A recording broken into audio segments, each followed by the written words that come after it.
यापुढे दहशतवादी हल्ला झाल्यास पाकिस्तानला सडेतोड उत्तर देणार पंतप्रधान मोदींचा पाकिस्तानला खरमरीत इशारा। आदमपूरमध्ये मोदींचा जवानांसोबत संवाद।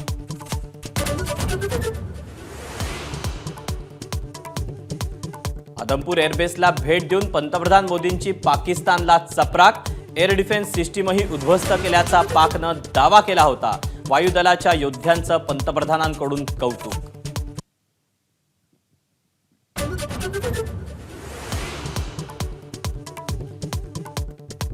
भारताच्या ऑपरेशन सिंदूरचा पाकिस्ताननंच दिला मोठा पुरावा।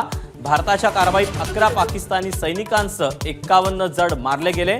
कांगावा करणाऱ्या पाकिस्तानचा आता कबुलीनामा।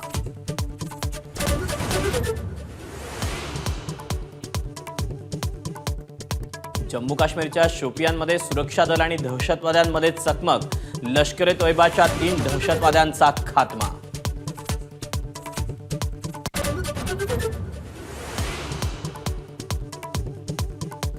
नवी दिल्लीत संरक्षण मंत्री राजनाथ सिंगांची महत्त्वपूर्ण बैठक। सीडीएस आणि 3ही दलांच्या प्रमुखांसह संवाद। ऑपरेशन सिंदूर आणि पाकिस्तानवरील कारवाईनंतर आढावा।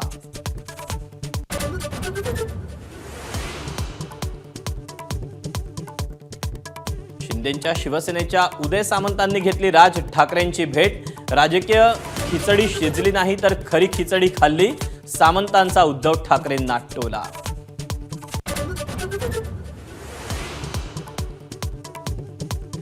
उद्धव ठाकरेंच्या अटी शर्तींनंतरही राज ठाकरेंच्या महायुतीच्या नेत्यांची गाठीभेटी सुरूच। राज ठाकरेंनी उद्धव यांच्या अटींना केराची टोपली दाखवली का, सवाल उपस्थित।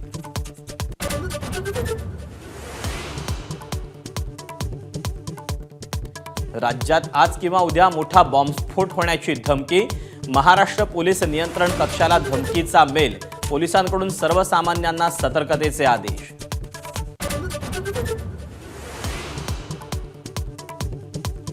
राज्याचा 10वीचा निकाल 94%। यंदाही मुलींची बाजी।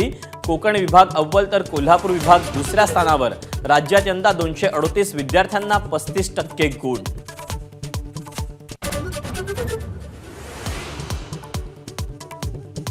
सीबीएसई 10वी आणि 12वीचा निकाल जाहीर। 12वीत 88.39% विद्यार्थी उत्तीर्ण तर 10वीचा निकाल हा 93.60%।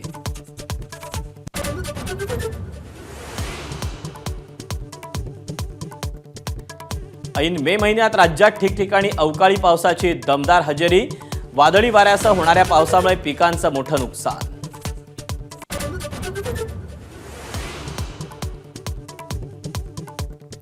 सर्वसामान्यांना दिलासा। सलग 3ऱ्या महिन्यात महागाई दर 4% कमी।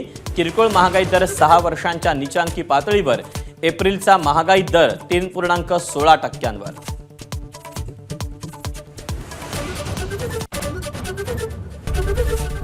एबीपी माझा, उघडा डोळे बघा नीट।